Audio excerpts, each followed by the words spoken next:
नमस्कार, आप देख रहे हैं संगम भारत। इस वक्त मैं देव प्रखंड में मौजूद हूं और भाकपा माले के द्वारा प्रोटेस्ट रखा गया है। अब इसका जानने का प्रयास करेंगे, मुख्य उद्देश्य क्या है इसका। साथ ही आप तमाम साथियों को मैं क्रांतिकारी अभिनंदन, लाल सलाम, जय भीम करता हूं। साथ ही जो ग्रामीण समस्या है उस समस्या को लेकर आज अंचल एवं प्रखंड कार्यालय पर धरना दिया जा रहा है।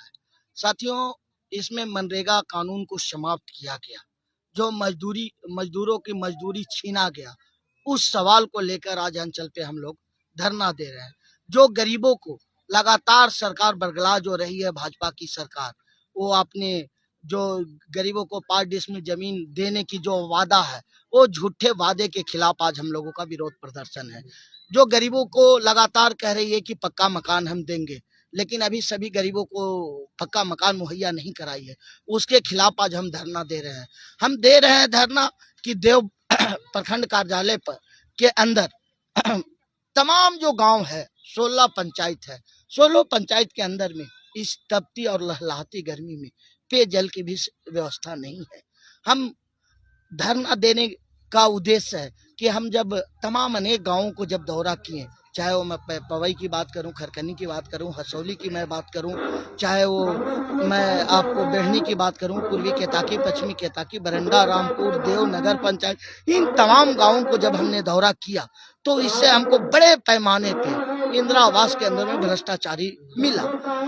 इंदिरा आवास कोई ऐसा इंदिरा आवास नहीं है जिसमें 20,000 रुपया बिना रिश्वत का जो है कि उनको इंदिरा आवास का लाभ मिल रहा है। हमने हाल में ही देखा कि देव के अंदर में, देव गोदाम पर के अंदर में लगभग 45 लोगों को लगभग 40 सालों से पर्चा मिला हुआ है और इनका वर्तमान में मालगुजारी रसीद भी कट रहा है, टैक्स भी दे रहे हैं, पर्चा भी है, टैक्स भी दे रहे हैं, लेकिन ये सरकार की दादागिरी है और गरीबों को उस जमीन से बेदखल किया जा रहा है।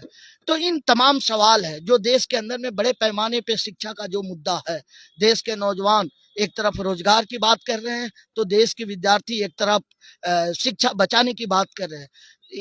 लगातार जो है आज हम देख रहे हैं कि 10 दिनों से दिल्ली के अंदर में विद्यार्थी जो हमारे भी टीम के विद्यार्थी हैं, आयशा के विद्यार्थी हैं, वो भी धरने पर बैठे हुए हैं। आज वो 3 दिनों से भूख हड़ताल पे भी बैठे हुए हैं।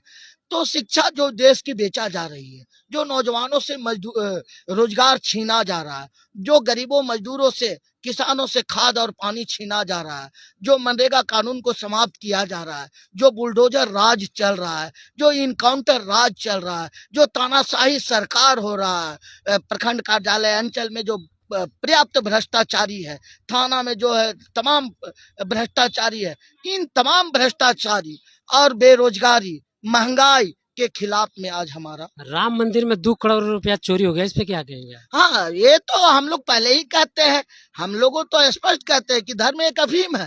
धर्म की जो बात करेगा वो बिल्कुल जो है इस देश में आम नागरिकों को परेशान करेगा, आम नागरिकों के साथ में तानाशाह बनेगा, आम नागरिकों के साथ में उसका सामंतवादी विचार होगा। तो इस देश की अभी वर्तमान में जो राजा है, राजा ही कहिए, इस लोकतंत्र में भी उनका मनमानी चल रहा है, या भाजपा का आप प्रधानमंत्री कह सकते हैं, जो है कि लगातार हिंदू मुस्लिम के नाम पर, धर्म के नाम पे नफरत फैलाने का काम कर रहे हैं। जोगी जी लगातार धर्म के नाम पर नफरत फैलाने की काम कर रहे हैं। हमने देखा कि बहुत सारे जगह पे नामाकरण चेंज करने की बात हुआ है और किया भी है, जैसे आप रेलवे स्टेशन मुगल सराय का और कई जगहों का।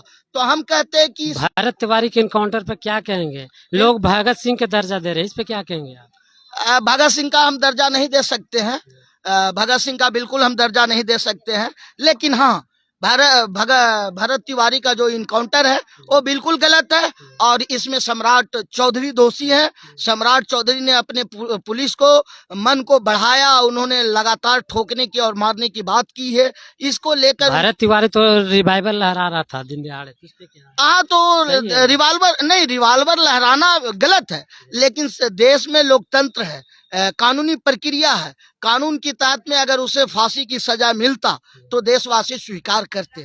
जैसे कि इसके पहले हम लोगों ने देखा है कसाब का फांसी हुआ है और बहुत सारे लोगों का फांसी हुआ है, उम्र कैद हुआ है। राम मंदिर का भी मामला को आप देखिएगा कि लंबे समय तक विवाद चला, न्यायालय ने जो फैसला दिया उसका हमारे देश के लोग नागरिक सम्मान किए। तो इस पे भी न्यायिक प्रक्रिया थी, न्यायिक प्रक्रिया में जो होता उसको देश के लोग स्वीकार करते। यही अगर दलित रिवाइवल लहराता तो उसको नक्सली कहते हैं। हाँ, ये बात बिल्कुल आप सही कह रहे हैं। जैसे अभी हमारा छत्तीसगढ़ का जो नौजवान थे, उनकी जो आज 2-3 महीना पहले जो हत्या हुआ वो इसी बात के लेकर हुआ कि नक्सली है। तो इस देश की तो परंपरा चल रही है कि गरीब अगर अपनी मांग को रखता है, अपनी हक अधिकार की बात करता है, उसको या तो नक्सली कहा जाएगा, उसको या तो गुंडा कहा जाएगा, या उसको उग्रवादी कहा जाएगा, उसको बदमाश कहा जाएगा। तो ये देश की तो परंपरा चली आ रही है, तो इसके खिलाफ तो हम लोग लड़ रहे हैं। और ऐसा हम लोगों को देखने को भी मिला कि गरीब के अगर बच्चा लड़े तो वो उग्रवादी हो गया, और कोई पूंजीवादी का बेटा लड़े तो वो जो है शहीद हो गया। तो ये तो दोहरी नीति चल ही रही है। नमस्कार, देखते रहिए संगम भारत।